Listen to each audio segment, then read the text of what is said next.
Get your free copy of the complete tutorial at www.teachucomp.com/free. Classic CC is designed so that you can import, manage, and edit a large number of photos. However, after working with a catalog for a while, you may find that Lightroom Classic CC begins to experience lag issues and runs a bit more slowly. This can also happen after editing or removing a number of files within a catalog.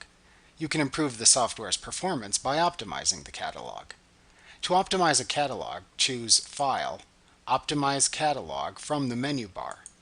The Confirm message box then appears.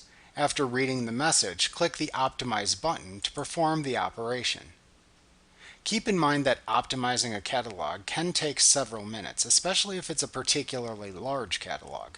You will not be able to work in Lightroom Classic CC during the optimization process.